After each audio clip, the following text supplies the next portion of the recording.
آپ سن رہے ہیں کتاب کہانی۔ آج ہم آپ کے لیے ایک دلچسپ سفر کا آغاز کر رہے ہیں۔ ہماری یہ ویڈیو آپ کو ایسی جگہ کی معلومات فراہم کرے گی جو بہت حیرت انگیز اور انوکھی ہے۔ تو چلیے تیار ہو جائیے۔ اچھا، اینٹیگوا اور بربودا کا نام سن کر ذہن میں کیا تصویر بنتی ہے؟ یہی نا کہ نیلگوں سمندر، سفید ریت والے ساحل اور بس چھٹیاں ہی چھٹیاں۔ لیکن اس پوسٹ کارڈ جیسی خوبصورتی کے پیچھے ایک بہت گہری تاریخ ہے، ایک پیچیدہ حال بھی ہے۔ تو آئیے آج اس کہانی کی پرتیں کھولتے ہیں۔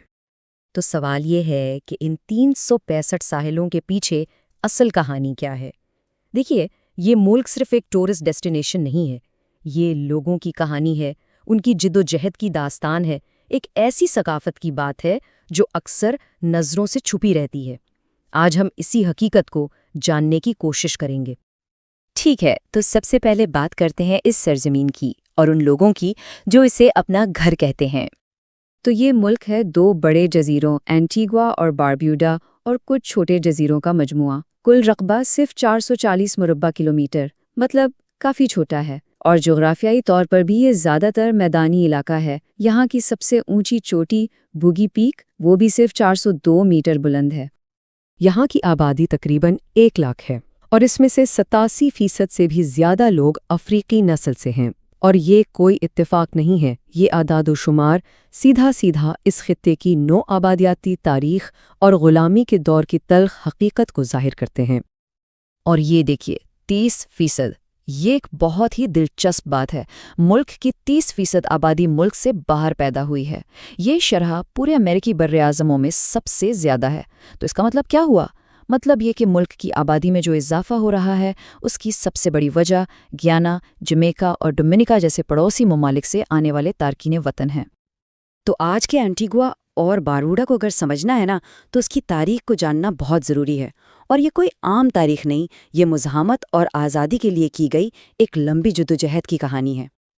یہ ٹائم لائن دیکھیں، یہ ہزاروں سال کی کہانی چند نکات میں بیان کرتی ہے۔ سب سے پہلے قدیم بستیاں، پھر اراواک لوگ آئے۔ 1493 میں کولمبس یہاں پہنچا اور پھر 1632 میں انگریزوں نے یہاں اپنی کالونی بنا لی۔ اس کے بعد غلامی کا ایک سفاق دور شروع ہوا اور بالآخر ایک طویل جدوجہد کے بعد 1981 میں اس ملک نے مکمل آزادی حاصل کی۔ اور یہ جو قومی نصب العین ہے نا، ہر ایک کوشاں سب کامیاب، یہ اسی اجتماعی جذبے کی عکاسی کرتا ہے جو صدیوں کی مشکلات اور جدوجہد سے پیدا ہوا۔ یہ صرف الفاظ نہیں ہیں، یہ وہ روح ہے جو 1736 میں پرنس کلاسی کی قیادت میں غلاموں کی بغاوت جیسی تاریخی مزاحمتوں میں بھی نظر آتی ہے۔ اچھا، اب آتے ہیں آزادی کے بعد کے دور پر۔ دیکھتے ہیں کہ اس نے یہاں کے سیاسی منظرنامے کو کیسے تشکیل دیا، جو اکثر کافی ہنگامہ خیز بھی رہا۔ آزادی کے بعد ملک کی سیاست پر ایک خاندان کا بہت گہرا اثر رہا، برڈ خاندان۔ پہلے ویر برڈ سینئر پہلے وزیر اعظم بنے اور 1994 تک رہے۔ پھر ان کے بعد ان کے بیٹے لیسٹر برڈ نے 2004 تک حکومت کی۔ یوں سمجھیں کہ 4 دہائیوں سے زیادہ برڈ خاندان کی پارٹی کا کنٹرول رہا۔ اس سے ملک میں استحکام تو آیا، لیکن ساتھ ہی کرپشن کے الزامات بھی ان کی سیاست کا ایک اہم حصہ بنے رہے۔ یہاں ایک اور اہم بات سمجھنے والی ہے، وہ یہ کہ مکمل طور پر آزاد ہونے کے باوجود اینٹیگوا اور بربوڈا آج بھی ایک کامن ویلتھ ریلم ہے۔ اس کا مطلب یہ ہے کہ تکنیکی طور پر ریاست کے سربراہ برطانوی بادشاہ یعنی کنگ چارلز III ہیں، اور ان کی نمائندگی ملک میں ایک گورنر جنرل کرتے ہیں۔ اب بات کرتے ہیں ایک اور دلچسپ پہلو کی۔ یہ ملک دراصل ایک نہیں بلکہ 2 جزیروں کی کہانی ہے، اور ان دونوں کا آپس میں رشتہ کافی پیچیدہ ہے۔ ایک مشترکہ تقدیر، لیکن کبھی کبھی اس میں تناؤ بھی شامل ہو جاتا ہے۔ دونوں جزیروں میں زمین آسمان کا فرق ہے۔ ایک طرف اینٹیگوا ہے جو بڑا ہے، زیادہ آبادی والا ہے اور حکومت کا مرکز بھی وہیں ہے۔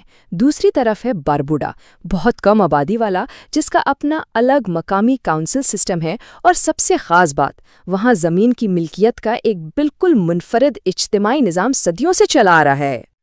اور پھر 2017 میں آیا سمندری طوفان آرما، جو باربوڈا کے لیے ایک قیامت سے کم نہیں تھا۔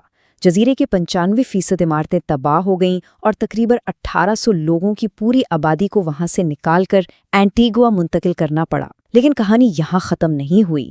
یہ صرف ایک قدرتی آفت نہیں تھی، اس نے ایک بہت بڑے سیاسی بحران کو جنم دیا۔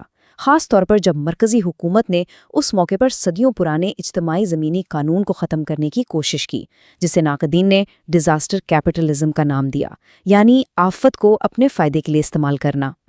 اچھا، ان تمام سیاسی اور تاریخی باتوں کے بعد آئیے اب اس ملک کی دھڑکن کو محسوس کرتے ہیں، یعنی اس کی ثقافت کو، جو یہاں کے لوگوں کی ہمت اور زندگی کی روح کا اصل اظہار ہے۔ یہاں کی قومی شناخت کئی چیزوں سے مل کر بنتی ہے، جیسے کہ کرکٹ کا جنون، جس کا سب سے بڑا نام ہے سر ویوین رچرڈز، جو تاریخ کے عظیم ترین بلے بازوں میں سے ایک ہیں۔ پھر یہاں کا قومی کھانا ہے فنگی اور پیپر پاٹ، اور ہاں، مشہور میٹھا اینٹیگوا بلیک پائن ایپل، اور سب سے بڑھ کر ہے اینٹیگوا کارنیول، جو صرف ایک تہوار نہیں بلکہ غلامی سے آزادی کا جشن ہے۔ تو آخر میں اس ملک کی روح کو سمجھنے کے لیے ہمیں اس کی جڑوں تک جانا ہوگا۔ وادادلی، یہ اینٹیگوا کا اصل قدیم نام ہے جو یہاں کے پہلے باشندوں اراوک لوگوں نے رکھا تھا۔ یہ نام آج کے دور کو اس سرزمین کی سب سے پرانی تاریخ سے جوڑتا ہے، اور یہ ہمیں اس سوچ پر چھوڑ جاتا ہے کہ مستقبل میں ان دو جزیروں کی مشترکہ شناخت کا سفر کیسا ہوگا۔ تو ہماری یہ معلوماتی ویڈیو یہیں اختتام پذیر ہوتی ہے۔ ہم امید کرتے ہیں کہ آپ کو یہ سفر پسند آیا ہوگا۔